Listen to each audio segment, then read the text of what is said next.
Welcome to Connecting with Coincidence with psychiatrist Bernard David Beitman, MD. Dr. Beitman is the founder of the Coincidence Project. The project encourages people like you to tell each other coincidence stories. To learn more about Dr. Beitman's work, put Connecting with Coincidence in your web browser. You'll find his book, his Psychology Today blog, and the interviews from this podcast. And now your host, Bernard Beitman, MD. Welcome to Connecting with Coincidence. I am Bernard Beitman, MD, a psychiatrist. I study the mind and brain in its physical and cultural contexts. Meaningful coincidences like synchronicity and serendipity provide clues to how our minds and our brains connect deeply to our bodies, other people, nature, and our environment, the web of our interactions. Meaningful coincidences occur in all aspects of life. You just need to expect them, look around for them, they're there. You can pre-order my new book, Meaningful Coincidences, due out in September. I just sent in the final edits to the editor and the company. I'm so glad for that. But you can, if you're interested in it, you can order it before it comes out. The links will be below our video. So story I'm going to tell now is called The Coincidence Joker. I heard a joke.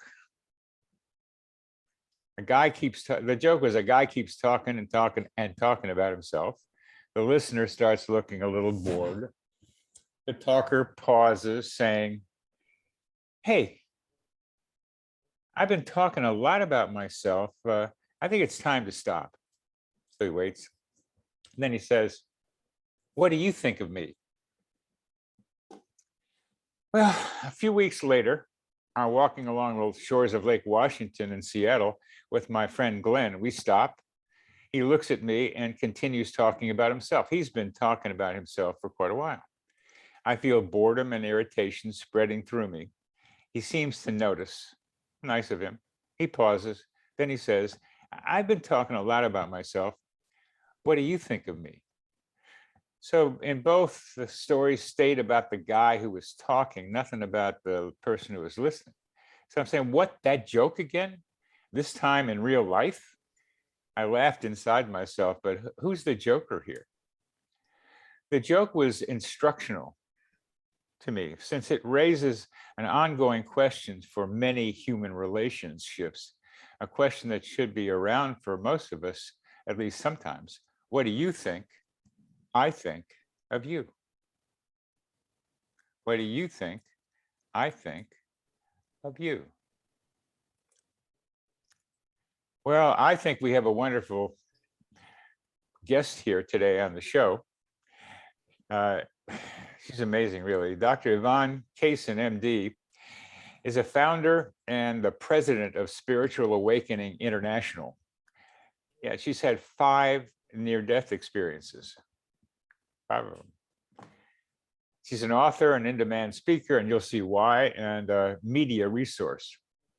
She is a person who first coined the phrase spiritually transformative experiences, STEs, spiritually transformative experiences, and has written extensively about STEs in her last 3 books. Her most recent, called Touched by Light. She's a renowned expert on Kundalini Awakenings, near-death experiences, and of course, spiritually transformative experiences. She's a retired MD-Psychotherapist, which in Canada means she's like a psychiatrist. She's pretty much gone through the same thing as a primary care psychiatrist. She was a family physician, previously on the faculty at the University of Toronto. 40 years she's had of researching STEs and counseling STE Experiencers. She was the first Canadian medical doctor to specialize her practice in 1990 in the counseling and research of persons having diverse types of spiritually transformative experiences. In 1990, she was co-founder of the Kundalini Research Network and became chair of the Kundalini Research Network Research Project. In 2000, she was co-founder of the Spirituality and Healthcare Network. Dr. Kason has been recognized for her groundbreaking work as an honoree of the Spiritual Awakening International Circle of Honor. Yvonne, it's a pleasure to get to know you as we did at the beginning, and so glad that you were able to make it to the show. Thank you. It's great to be here. Thanks for inviting me. You're very welcome. Now, we talked before we got going here with your medevac story, and I know you've told it a bunch of times, and you've told it very well, but there's a part in there that I want to get to that there's a rescue thing that happened in the middle of it that was filled with coincidences. But let's lead up to the coincidences beginning before the medevac thing even began, took off to say, and then also how our heroine got rescued in this one. Great. I'd love to tell the story. So I just want to clarify one point for your listeners. The name of the organization that I'm president of is called Spiritual Awakenings International with an S. If you forget the S, you might have trouble finding it. So Spiritual Awakenings International with an S after Awakenings. Anyway, yes, this medevac plane crash and near-death experience happened to me in 1979 when I was a medical resident at the University of Toronto. I was completing my residency, and I was assigned against my will, which that might be a meaningful coincidence right there, that some bloop in the schedule, I ended up being sent somewhere I didn't want to be, but there I was. In Northern Ontario, in the middle of winter, in a very small remote community called Sioux Lookout that was servicing Native Indian communities that lived very remote parts of Northern Ontario. And on this particular day, which was March 27th, 1979, my supervising physician assigned me to accompany a patient on a medevac. And because we were just at a tiny little community hospital, and she was very ill with measles, meningitis, and she needed to go into an ICU. So a plane was going to fly us to Winnipeg, which was the closest large community that had ICU facilities that could accept her. And back then, we didn't have helicopters for medevacs. This was a small twin engine airplane called a Piper Aztec. And it was a tiny little thing. The plane was loaded. There was the pilot and the co-pilot seat. There was no co-pilot, just the pilot. They removed the seat behind the pilot, and that's where they placed the stretcher with the patient on it. And then that went right to the back of the plane. There was like a little bench seat at the back of the plane. That was the full plane. That's how long the plane was. And on the co-pilot side, I was sitting in the seat behind the co-pilot. The seat behind me was the nurse. And then again, the plane was full. So that was the size of the plane we were in. Now, we flew off. The patient was intubated, so she had an airway into her lungs, and there was this bag called an ambu bag that I had to be compressing to keep her breathing. She was unconscious, and she had 2 IVs going, so the nurse was tending on the IVs. So my focus was very much on tending the patient. But interestingly enough, there was a coincidence, a meaningful coincidence that happened when I was in the doctor's lounge getting ready to go on the plane. At that time, I was quite young. I was in my 20s. I was extremely weight conscious, and I never ate things like cookies or sweets or pastries. And there in the doctor's lounge was a plate of cookies that doctors could snack on, you know, between patients or whatever. And I remember having this clear thought come in my mind: I better eat a cookie because I'm going to need the energy later. And it's one of those thoughts where you go, where did that thought come from? You know? So I was like, it was really strong and really clear. So I think that was the first meaningful coincidence. Is like I reached down and I actually ate a couple of these cookies, which is really, really out of character for how I was sort of obsessively weight conscious at that point in my life. I was still single back then. So anyway, so that for me was sort of the first very clear, meaningful coincidence that day. I had to put on they gave us, heavy winter parkas, and I wore my heavy snow boots, etc., to go out in the cold weather because it was the middle of winter.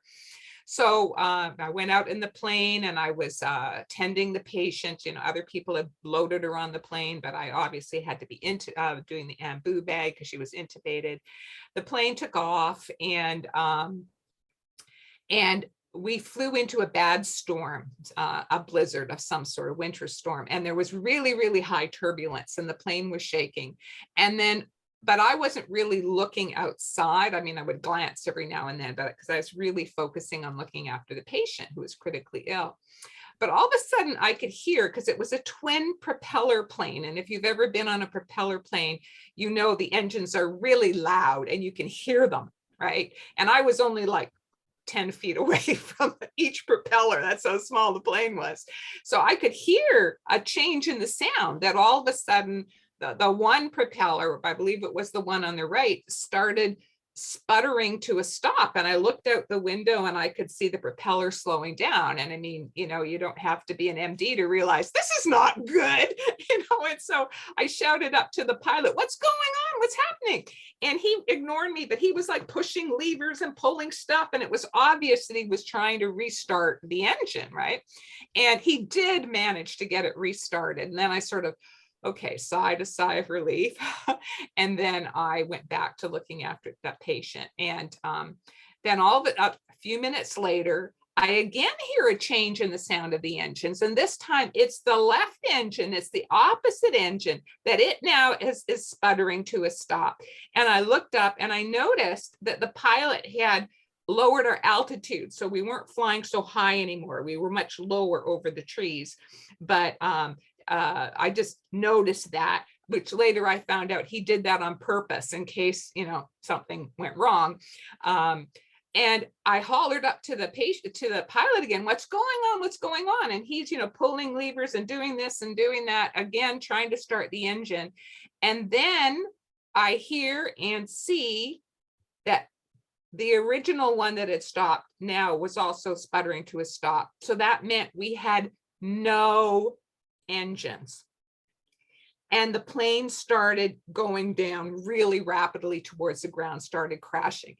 And my immediate reaction was like a reflex, intense fear and panic.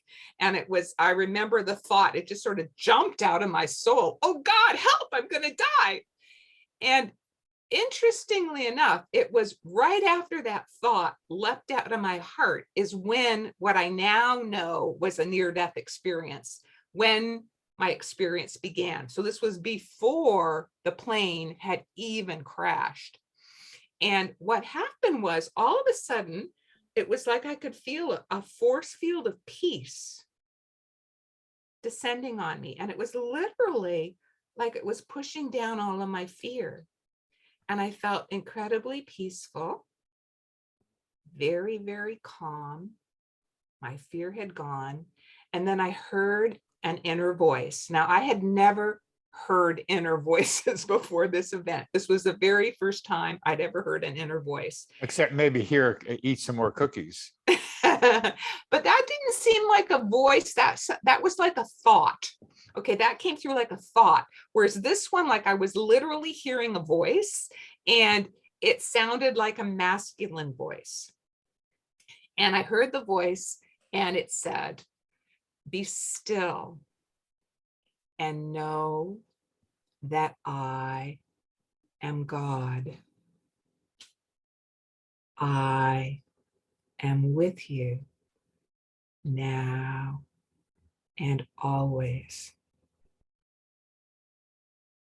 And with those words came this profound feeling that just permeated my soul, of that everything was right with the universe, that there was absolutely nothing to be afraid. Now, I was still fully conscious, fully alert. The plane had not crashed yet. We were descending with horrible turbulence. If you wonder what it's like to be in a plane crash, well, there's bad turbulence. You won't miss it. So we were descending towards the ground. What I later found out is that the pilot had purposely been flying low in case there was a mishap, and he had pulled his wheels up and he was trying to do a guided belly landing basically on the surface of a frozen lake. And really heroically, he did sort of manage to do that, to get us down, to avoid crashing into the trees, because it's heavily forested up there, but with lots of lakes too. So he'd gotten us over a lake and avoided the trees, and he was trying to do a safe belly landing. But the problem was when the plane skidded to a stop, the weight of the plane quickly broke the ice. The ice was too thin.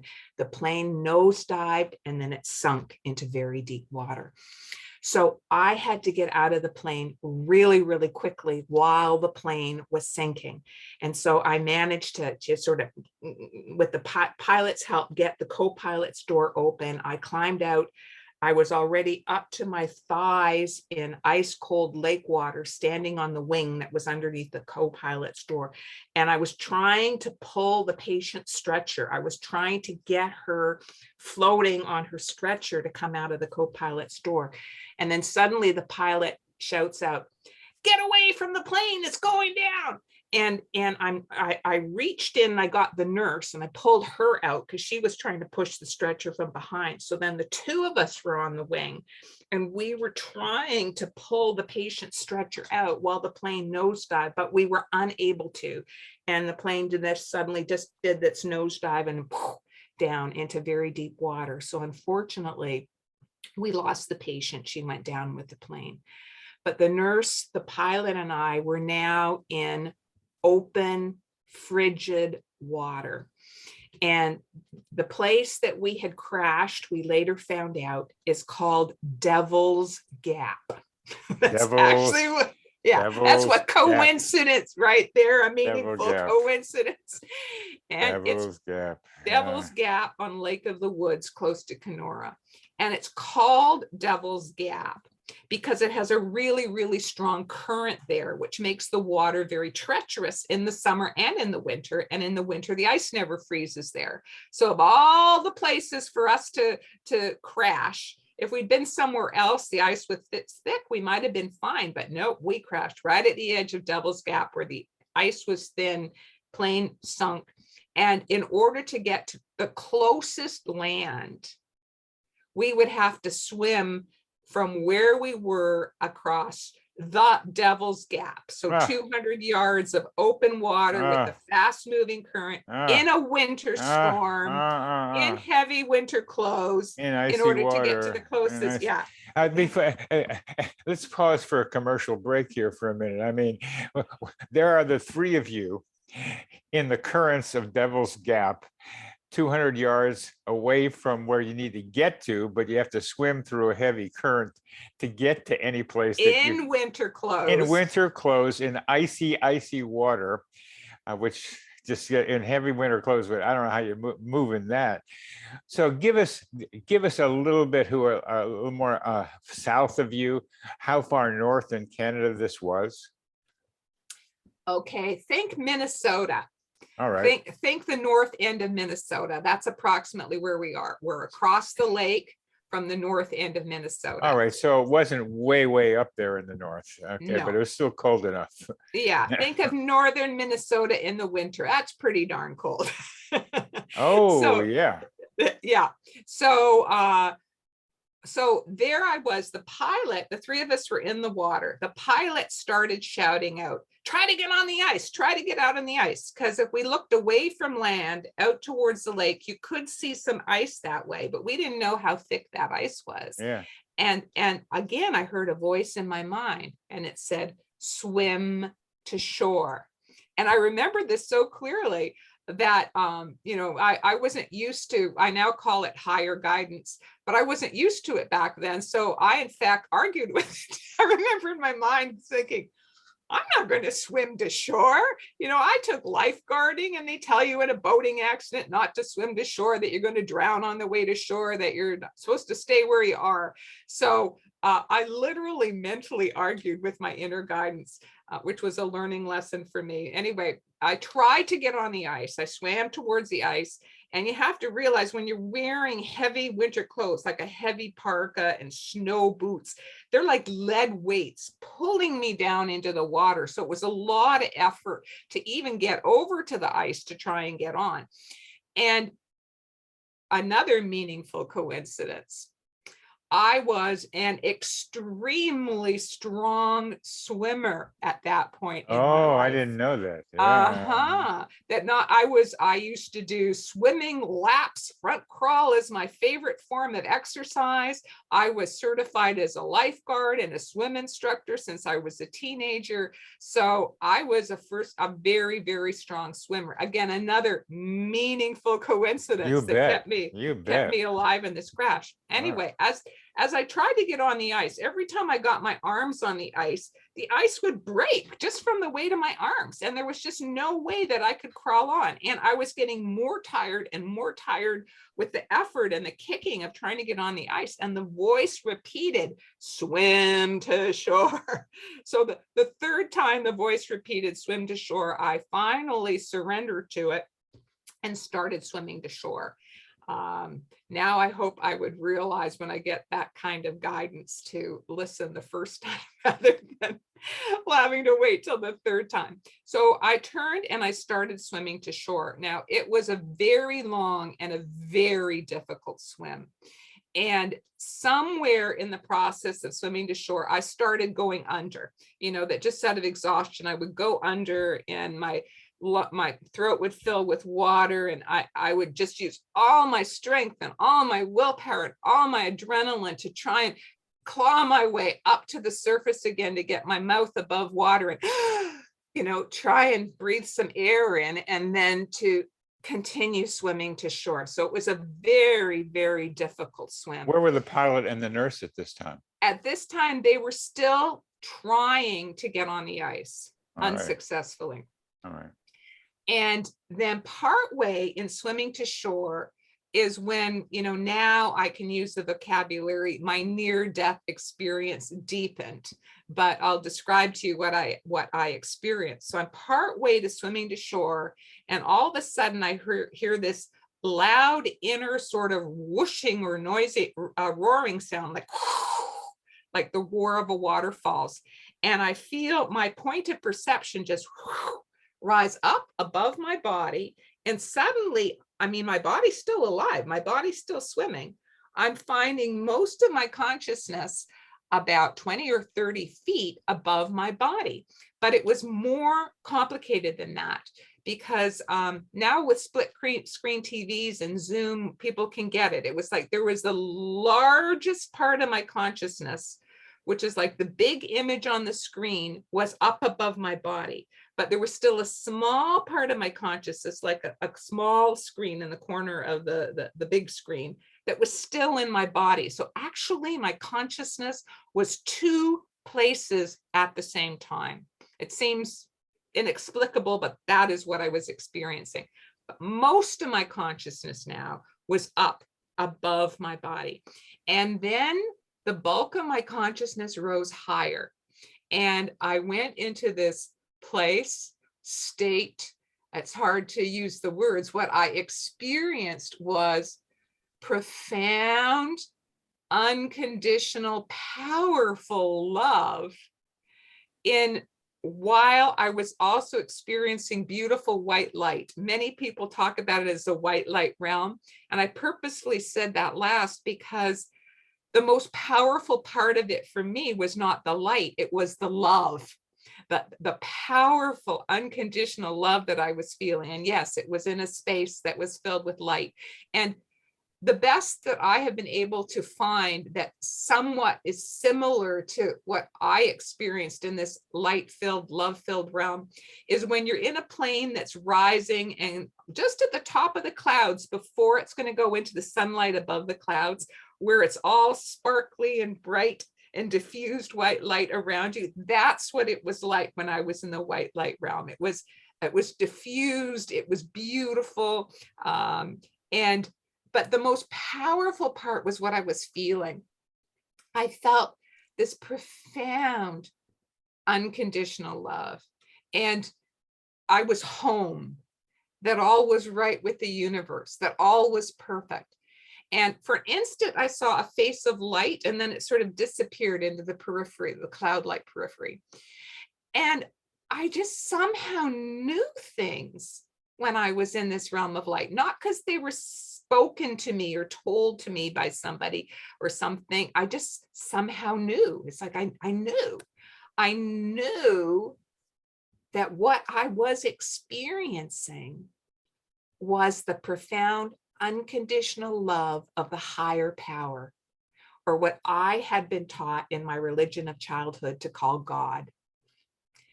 And what I was experiencing God to be was not anything like what I'd been taught. It was not an old man with a long white beard sitting on a throne judging you. Have you been good? Have you been bad? That was not what I was experiencing God or the higher power to be. What I was experiencing was that God or the higher power is like a force, like a infinitely vast and infinitely intelligent and infinitely loving force that interpenetrates all of creation and non-creation, past, present, future, everything. It's like the substance, the stuff that all of us are interpenetrated with. And I knew also, without being told, I just somehow knew that me, what I think of as I, would live on, whether that physical body that was struggling to swim to shore survived or not. It was, to fear death was impossible in this state, because I already knew, oh, this is great, this is home, and this is where I stay if that body doesn't make it to shore. Anyway, my body continued, I stayed, for timeless time in this state of love and mystical communion is the best I can describe it. And my body below was struggling to swim to shore. So it looked like my body was not going to be able to make it to shore, because my body was just too physically exhausted. And by this time I was also profoundly hypothermic. And I remember that I was looking through my physical eyes, it's as if my focus had shifted. The two screens had shifted for an instant. And now the big screen was looking through my physical eyes of my body.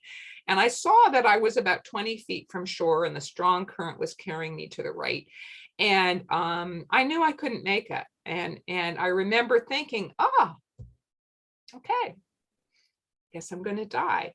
And I basically surrendered, like, to go under for the third time. And I remember thinking, gee, you really do drown the third time you go down. I mean, it's amazing what your brain will think in these situations. But just then, as I looked out of my physical eyes, I could see that the current was carrying me to the right. And by meaningful coincidence, a tall pine tree had fallen some time ago, I guess, into the water from the shore of the island, and was sticking out into the water. And the current was actually carrying me towards this pine tree. So all that I had to do was swim one more stroke, and the current would carry me. And that's what happened. And my hand hit that pine tree. And I remember clearly when I touched the tree, I didn't feel anything. My hand was so frozen. And I remember looking at my hand and thinking, your intellectual mind still going, that's odd. My hand is bright red. I think it should be white when I'm frozen. But later I found out in advanced stages of hypothermia, you lose the ability to vasoconstrict, and then you vasodilate, and actually you're very close to death when that happens with hypothermia. Anyway, I managed to pull myself along this tree and climb over some ice piles that were on the shore and get onto the shore. And then I turned around and started shouting out to the pilot and to the nurse, swim to shore, you can do it, I did it. And then I sort of instinctively got into the crouch position with my fingers tucked into my armpits because I was profoundly hypothermic at that time, and waited. Now comes a whole series of coincidences. Yeah, that's what I was. How does our heroine end up frozen on an island, hypothermic, and there across Devil's Gap is the nurse and the pilot, and then the rest of the story is somehow you're saved, all three of you, and how did that happen becomes a major question. Well, so we'll start with that. The pilot, he managed to swim to shore after I started shouting out. He followed me, so he made it to shore too. He was also a very strong swimmer. The nurse, who could not swim, managed to find a piece of ice that had some wood frozen in it. So it was enough to keep her afloat, at least with her mouth above the water. And she literally froze onto that like a human icicle. And that's what she was like when the rescue helicopter came. So let me tell you all the coincidences that led to the rescue. Yes. So when we crashed, when we were actually in distress before we lost the second engine, I now know because I've spoken to the pilot on numerous occasions. We're still in contact, the pilot of the plane. We actually had a reunion, a plane crash reunion online this year, which was wonderful. Anyway, he had been radioing to the ground, to the closest airport, which was Kenora Airport, that we were having engine trouble and we needed to make an emergency landing. And so they were trying to radio him, how to get to a closest airstrip or something where he could land. But of course, naturally, we never made it to that airstrip. So at least somebody knew that we were having trouble. So that was step number one. Then when we actually crashed, okay, and the plane, as the plane was sinking, the pilot stood up on the wing on his side by the pilot's door, and he radioed out a mayday, mayday, mayday, plane down, or whatever it is that they say when they radio out a mayday. Now, because where we crashed was in very hilly terrain, that around us, the islands had hills and they were all forested, and the heavy storm. The only way somebody really could have picked up the mayday is if there was an airplane flying almost directly overhead, and there was. So by coincidence, by meaningful coincidence, there was a regularly scheduled Air Canada flight from Edmonton, I believe it was, to Toronto, that was flying very, very high overhead. And they picked up the mayday message, and they knew almost exactly where we were.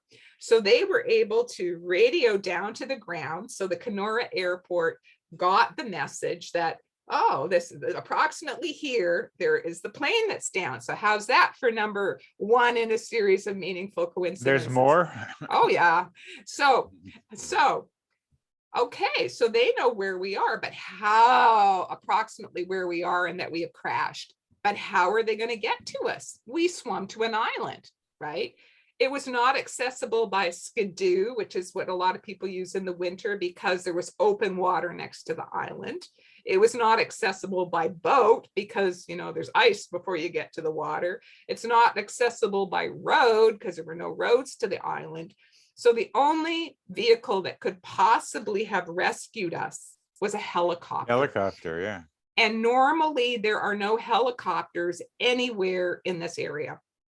So how could we be rescued? Well, by meaningful coincidence, on that particular day, there was an empty helicopter being ferried from Winnipeg to Val-d'Or, Quebec.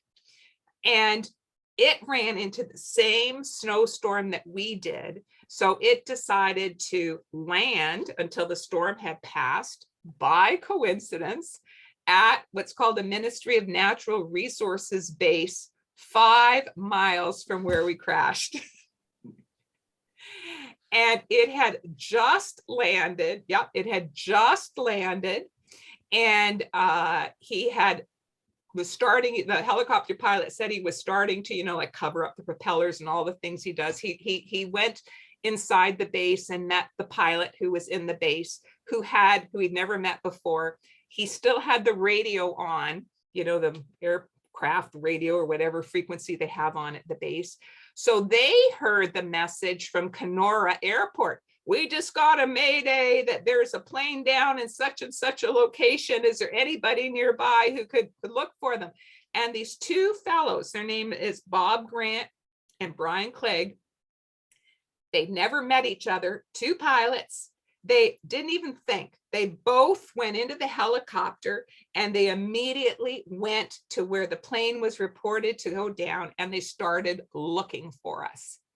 Now, they didn't know that we crashed and sank into the only piece of open water for hundreds of miles. They were looking for wreckage. They were looking for wreckage in trees or wreckage in the ice, because everything else is frozen solid except Devil's Cap at this time of year.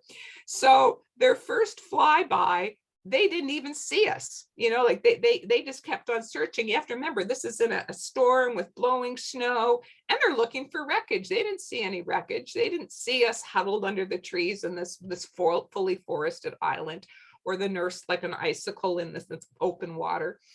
And then again, by coincidence, if you want to call it that, some floatable item, we don't know what it was, came out of the sunken plane and floated to the surface. It might have been, I don't know, a seat cushion or something that floats. Anyway, was on Devil's Gap. And so when they couldn't find us, they said, well, there was something on the water in Devil's Gap. What could they possibly have gone down in the one place where there's open water? So they came back, and again, the coincidence of whatever that was that floated to the surface, they came back closer. And when they came back for a closer look is when they came back real low because of the visibility, is when they saw the nurse frozen holding on to a piece of ice. And at first they thought she was the only survivor. They realized the plane had gone down. So they very, very heroically tried to pull her into the helicopter, but she kept on slipping because she was like coated with ice. They finally had to, Bob Grant went out and he straddled the underneath skid of the helicopter. He was up to his hips in water to hold on to her, and they dragged her body along the ice until they got to a place where the ice was strong enough to even support her weight.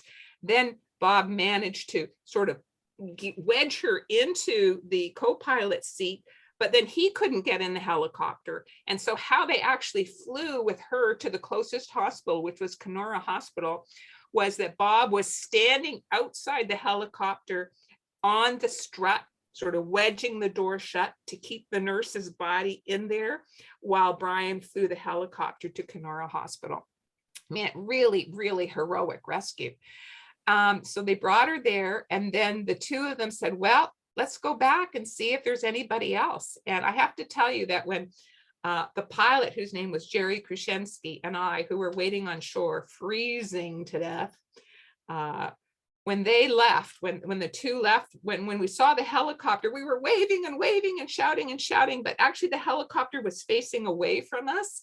And obviously the helicopter pilots were focused on trying to rescue the nurse they were pulling out of the water. It seemed they had not seen us. So we didn't know if they'd come back. And it was a really, really long, whatever period of time it was until they came back. I really didn't know if they would be coming back to look for us. But they had the thought, thank goodness, well, let's go back and see, just in case there are any other survivors that we didn't see in the water. So first they looked in the water, but then they saw us on shore. So here comes another interesting coincidence. So they tried to come to shore, but of course, there's nowhere they can land. There's open water next to shore, and the shore is forested. So how were they going to, I mean, we weren't going to swim out to the helicopter. Not capable. So how were we going to get into the helicopter? Well, again, by coincidence, a little bit up to the right of where I was, there was an inlet a small inlet in the island. And so the current, it went over the mouth of the inlet, so that in the inlet itself, ice had formed. And so the helicopter found that coincidental little inlet. They brought the helicopter over there. The ice, it was such a small inlet that the bottom struts, they were landing on the ice, but this helicopter, it also had a prop at the back as well as one on top. The prop on the back was over open water. Like this was like a made in heaven fit for the helicopter. It just fit on this piece of ice. And so then they motioned us, they gestured us to walk over to the helicopter. I was so hypothermic and I don't know, semi-conscious, lapsing in and out of consciousness at that point. There was no way I could walk that distance to the helicopter. So Bob Grant, again, the one that could not swim, one of the pilots could not swim either. This is Bob Grant. And he got out of the helicopter, walked across that ice, not knowing how thick the ice on the inlet was or how deep the water was, walked over the little hill and got me and sort of like slung me and have sort of dragged me, carried me over and brought me into the helicopter. And the pilot was able, Jerry Krushenski was able to get into the helicopter. So then they had both of us in the helicopter and they brought us to Kenora Hospital. Now, I remember watching from above because once I was in the helicopter, I think I lost consciousness. I stopped having awareness of my body, and it was just that I was watching my body. And I watched from above as they landed on the driveway of the hospital, and the emergency room staff, they wheeled out the stretchers, and they put us each on a stretcher and put us into the emergency department. And I remember watching from above as a nurse was trying to take my temperature, and she was using a standard mercury thermometer. And I remember she was puzzled. She was looking at it like, why was she not getting a temperature reading on my body? Well, I was below, my body temperature was below the bottom reading on a standard mercury thermometer, which is why she was not getting a temperature reading. And I could feel my consciousness drifting further and further away from my body. I knew I was dying. That was okay. I mean, I was in the light. I knew I was dying. And here's another one that's, you could call it a meaningful coincidence, but I don't know what we're going to call it. All of a sudden, I hear a voice say, "Boy, could I use a hot bath." And I remember being very surprised to discover that those words came out of my mouth, my physical body's mouth, because I'd not been thinking that. I'd not been planning to say it. I don't know if my guardian angels spoke through my mouth or what happened. But here's your meaningful coincidence. That's exactly what we needed. We needed to be submerged in hot water. We needed to be reheated. They didn't realize how hypothermic and close to death I was. But when those words came out of my mouth, the nurses said to one another, I remember watching from above, hey, maybe that would help her. Maybe we should take her down to the physiotherapy and put her in the hot whirlpool bath. And so they did. They wheeled me and the pilot and the nurse down to the physiotherapy department, finally took off my ice-encrusted clothes, put me, I can only talk about my own experience, put me in the hot water. And it was there as my body re-warmed that I felt my consciousness re-enter my body. And what that experience was like, it was like whoosh, how they depict a genie being sucked into a bottle. I felt like I'd been in this expansive, wonderful place above, and suddenly whoosh, by some other force sucked me into the small confines of my body. And then I was back. And Yvonne, we're back now too, because we're going to stop right there as the genie gets put back into the bottle. What a story. And I'm so glad we're able to do the coincidences that I hadn't heard when I previously watched what you were doing. That was, I mean, my favorite one in all of that, and you may have a favorite, is the Air Canada plane flying over just at the right time to get at the only spot the plane could be to hear the Mayday call. And then I like the other one with the helicopter being able to land only on piece of ice big enough for that helicopter to land in a place where there was no ice because it was Devil's Gap.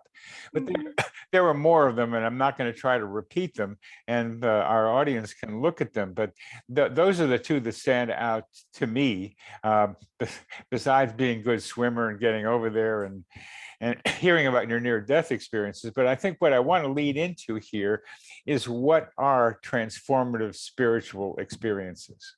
Spiritually transformative Spiritually transformative experiences. Yeah, I coined that phrase back in 1994 in one of my earlier books, and also in an article that I wrote for the Journal of Near-Death Studies. And I coined that phrase because I felt it was really important, both for medicine and for the general public, to have a non-pathological word to describe some of the spiritual and paranormal experiences that were happening to people. Because back when this happened to me in 1979, I just completed my medical training. There was nothing in medicine that would embrace the type of experience I had as real. That when I spoke with all of my medical doctor friends after it happened, I mean, I wanted to tell people, and have you ever heard of anything like this? And what's it called? I mean, I didn't even have a word to describe my experience. And everybody knew me. They knew I wasn't crazy, but all my medical colleagues said it was a hallucination. That it was a hallucination brought on by a low blood sugar, hallucination brought on by an electrolyte imbalance, hallucination brought on by the cold. And like all of that was like, I don't think so. It started as the plane was going down. And the other thing is, I've seen many people hallucinating. They don't become changed and spiritually transformed afterwards. This experience changed me in a positive way, in a spiritual way. I lost my fear of death because I knew we live on after we die. I became much more spiritual, not because I was taught in my religion of childhood to be religious or spiritual, but because I knew that we were truly spiritual beings. And that what I'd been taught in the books when I was younger, that there is a God, a higher power, maybe the way I was taught the higher power looked was not exactly accurate, but the higher power is real and exists and loves us all. I became much more tolerant of people with diverse religious viewpoints and traditions because I realized we're all trying to understand the same one truth. I had a psychic awakening shortly afterwards. A few weeks afterwards, I was driving to visit a friend, and I was stopped at a red light, and all of a sudden I got a clear visual image in my mind's eye of my friend's brain covered in pus. And as a medical doctor, the symbology was crystal clear. I knew it meant meningitis, and somehow I also knew it was my friend's brain. And anyway, to make a long story short, yes, later on that day, she was taken to the emerge and diagnosed with acute meningitis. So that was my first of many clairvoyant experiences. And I started having clairaudient experiences, clairsentient experiences. And for years, when I tried to understand what happened to me in the plane crash, I was told it was not a near-death experience because I'd not been dead. Well, okay. And because I hadn't seen a tunnel. Well, okay. So I said, well, if it's not a near-death experience, what is it? And the best word I could find was a mystical experience. So for many years, for almost 10 years, I called it my mystical experience that happened in the plane crash. So here's me, a young doctor. I'd had an out-of-body experience. I'd had a mystical experience. Now I was having all sorts of psychic experiences. Prior to this, we don't have time, but a few years earlier when I was meditating, I had what I now know as a Kundalini Awakening. So I'm having all of these experiences myself. And I know I'm not crazy. I mean, I'm running a medical practice. I'm teaching at the University of Toronto, but I'm keeping all of this in the closet. It's all sort of secret that these things are happening to me. But at the same time, more and more patients started coming to see me in my practice and telling me their stories. By coincidence. By coincidence. That's right. I mean, there's a way to explain that. Somehow people are picking up through the web of information that we are not allowed to think about, that you have become somewhat of a beginning expert in the subject. Exactly. And I sensed it as someone that they felt safe to talk to, an MD they felt safe to talk to, who would not immediately judge it as a hallucination or sign of mental illness. Yeah. And the stories I heard from people were heartbreaking. I was really, really disturbed that how people were being pathologized, sometimes put in psychiatric wards, sometimes by their churches being told it's work of the devil, being estranged by their family, that, why are they obsessed with this? And it really became clear to me that we needed to have a greater understanding, meaning the medical profession, society in general, of spiritual experiences, because they are happening to people. And they are not a sign of mental illness. And we are actually causing harm by labeling them as mental illness. And so that's what propelled me to come up with this term, spiritually transformative experiences, as an umbrella term for the wide range of spiritual and paranormal experiences that people are having today that are not signs of mental illness, that they're actually part of a spiritual awakening process, an expansion of consciousness that's happening on the planet. So important, Yvonne. And again, in the subgroup of those are people having lots of meaningful coincidences, and exactly, going to psychiatrists or going to mental health people, and you got to take a pill is the usual response to that. And I'm trying to do that at the coincidence level with the psychiatrists and mental health by talking to people who use meaningful coincidences during psychotherapy, as well as people who have been overwhelmed by them. So this is, again, a kind of base place where lots of people are experiencing meaningful coincidences, head in the same direction that you are, which is say, hey, this stuff's not crazy. This can be very useful to people. Mm-hmm. And healing and helpful. And so it's pathologizing, for thousands of years, mystics have been persecuted, burned on the stake, crucified, all sorts of things have happened. And in our society, it's being labeled as crazy. So that became, I had a very strong, in my book, we haven't mentioned my book, Touched by the Light, which I released in 2019, where I describe many of my experiences, because I've had 5 near-death experiences. Let's say that again, Touched by the Light. Touched by the Light. 2019, Yvonne Kason. And you'll hear more stories that are I don't know how like them the first one is, but it's pretty incredible, this first one, and I bet you the other ones are really amazing too. Each one is different, but each one is complementary. Complementary to the other ones, you mean? Yeah, that's right. It's like, I look at it that the nature of the universe is so vast. And when you have, mystical experiences or near-death experience or other sorts of STEs, it's like you're getting a bigger glimpse than what we normally have in our normal worldview. Yeah. But those bigger glimpses, there's still much more to be seen. So the glimpses are cumulatively additive. Oh, wonderful. Yeah. That's wonderfully said. Again, Touched by the Light, and to 2019, you can probably get it on Amazon if you were looking. You got to be impressed with these stories. I am, and so let's move on for the last part of our interview, our discussion here, to your organization. Yes. And you were part of International Association of Near-Death Experiences for quite a long time. Not for a long time. I was elected president of IANS in 2019. I was invited to be on the board of directors in 2018, and then I was elected president. But I stepped down from that early in 2020 because my passion, as I have said, since going back to the 70s, has been the whole range of spiritually transformative experiences. Yes. And how I understand it is that near-death experiences are one type of spiritually transformative experience. And what felt right for my soul was I felt the need. In fact, I had a strong calling, or what we sometimes call a download, where I felt guidance from spirit that I was being called to start a new organization.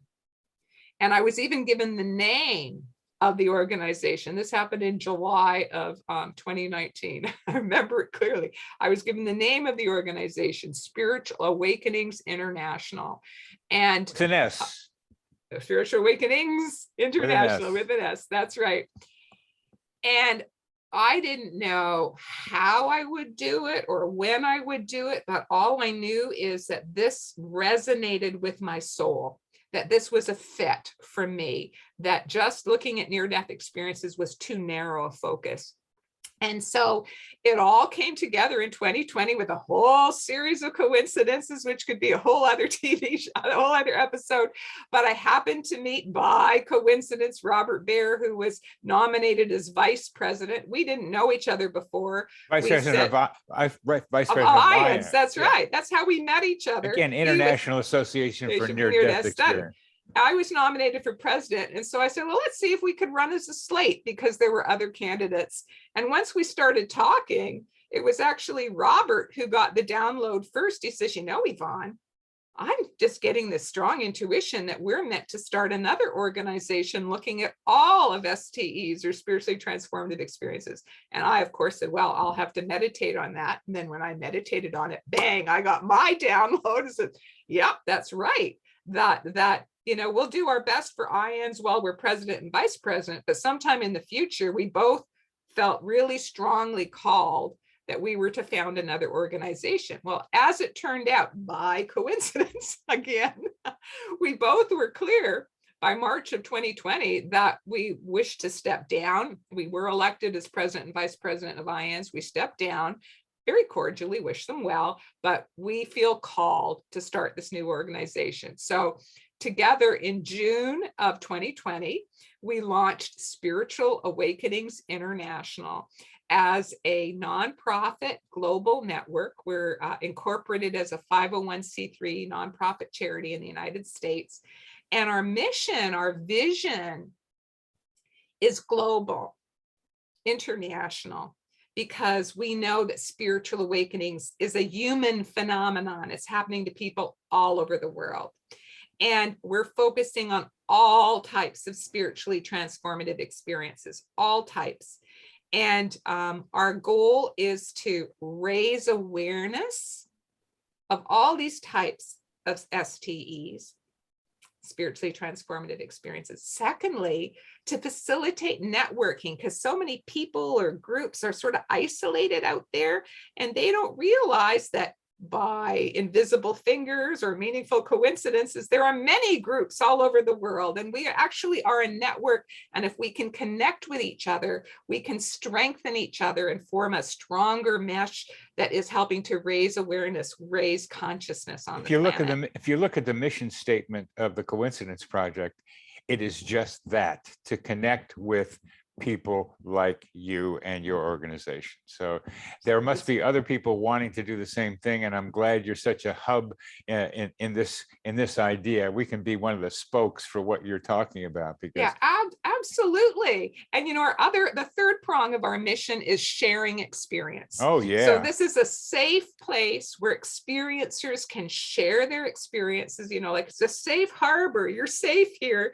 You're among other experiencers. So a safe place to share, and also where researchers can share. So these are the same elements of the mission statement of the Coincidence Project, to encourage people to tell each other coincidence stories. We have a meeting on Saturdays once a month called the Coincidence Cafe, where you can get some serendipity or some synchronicity So people tell their stories, and we provide the same kind of idea in a smaller way than you are, but with the same idea to tell these stories.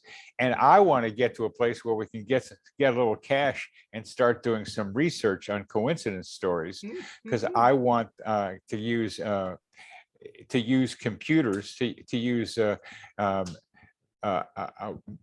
good programming to be able to figure out the patterns in coincidence stories, because there are basic patterns that we can't find, that good programming can look for. So awesome. So I want to tell people who are listening, I think that sounds awesome. I think I really will see how that unfolds.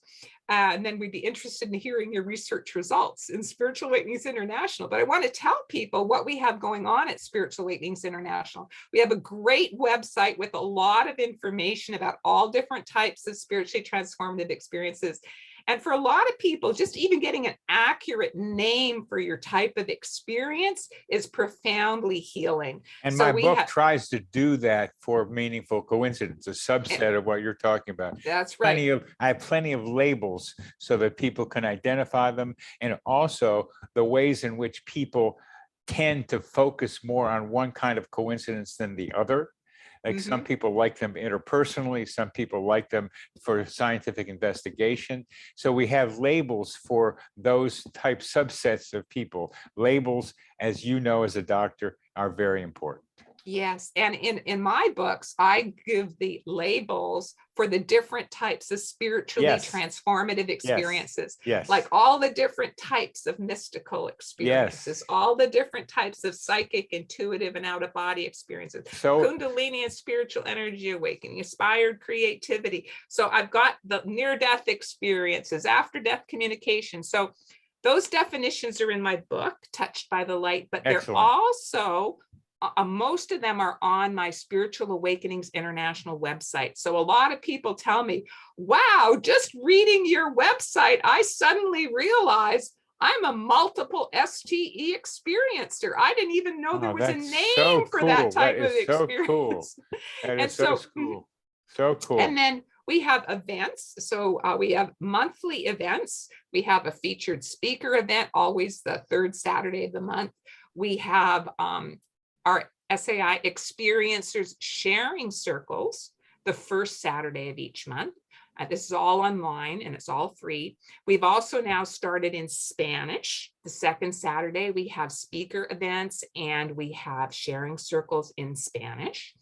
And the big news is we're going to have an online conference Saturday, June 11th and Sunday, June 12th. We've got 30 outstanding speakers from 12 countries around the world. We are really proud to be so international. We have subscribers, although the United States and Canada are top subscribers for Spiritual Awakenings International. We have subscribers from 65 countries around the world. And I'm very proud that our most recent country that has been added to our list of subscribers is the Ukraine. And I thought, isn't that interesting? Very, very timely. So people out there are reaching out too. So I invite everybody. There are no atheists in foxholes. I mean, that's an old story. I mean, it makes you have to get more out there. But I thought, isn't that interesting? That is our most recent country. It is necessary too. That's another meaningful coincidence, isn't it? It is. And we've got, and it is very meaningful. What we have to do, and you are leading a charge that's wonderful, is bring what we might call a new religion to people in the world. The Earth community needs to understand we're all in this together, and that we're all part of the same thing, and that we're all connected in ways that we don't understand and don't believe, and that there's lots of love and help around us, but we have to tune into it. So we're coming to the end of our time today, Yvonne. So let me just say one more thing, if I may. So go to our website, which is spiritualawakeningsinternational.org, and you can find out about the conference and all of our events and all of those definitions. And also, we have a Spiritual Awakenings International YouTube channel that you can go to, and you can watch videos of some of our past speakers and last year's conference. So I invite people to do that if they'd like to learn more. Well, thank you. I mean, go to her website. Go to Spiritual Awakenings, a website. International. Go to that website. You'll see a lot of stuff. I'm going to go there and I'm going to see about applying for having the Coincidence Project be an affiliate of your network, because we love it. There's such a nice fit here. So as we end, I want to ask you to tell us yet another personal story about yourself, something that's a little more you. I mean, these are dramatic stories that you've told us, particularly the icebreaker one, and Devil's Gap one. But who is Yvonne Kason? Give us a little sense of who you are from a personal perspective. Well, let me see. I'm a very proud grandmother. My first and only grandson was born approximately 1 year ago. Nice. And I love being a hands-on grandmother. So he is my pride and joy. But my spiritual work, my volunteer work is my other big joy. I absolutely love being the president of Spiritual Awakenings International. I also have a local group here in Toronto that I lead called Toronto Awakening Sharing Group. So now that I'm retired from medical practice, we didn't have time to say that my last near-death experience in 2003 was because I had a serious accident with a traumatic brain injury. And that traumatic brain injury disabled me for 12 years. And then I experienced a miracle. It might be a meaningful coincidence in that since I was disabled, I focused very much on my meditation practice, and they now have discovered medical science that meditation is a very strong stimulus to brain neuroplasticity. So I was doing lots and lots of meditation, and deep in meditation in February of 2016, I experienced a miracle where I had an eruption of light in the center of my brain, and my brain was healed. And since that time, I've started writing books again. I wrote that book, Touched by the Light was the first book I wrote after my brain healing. I've written another one. I have 2 more that are cooking in the fryer. I started volunteering, public speaking, serving on boards. That's all been since my brain healing in 2016. I call myself Yvonne version 2.0, that I was offline for refurbishment for 12 years. And then the good Lord brought me back by meaningful coincidence to continue on. And I'm really, really delighted and grateful to have had that profound healing experience. And I'm delighted to currently be the president of Spiritual Awakenings International. Yvonne, you are an amazing bundle of smart, intelligent energy with some wonderful experiences to draw on. You are such an example of spiritually transformative experiences yourself. You have lived them. You get to talk about them because you've lived them. You've had them. You are having them, and you know of what you speak from your experience. And it's a pleasure to get to know you, and you will be hearing from me. So thank you for being with me today, Yvonne. And thanks for having me on your show, Bernie. This psychosphere.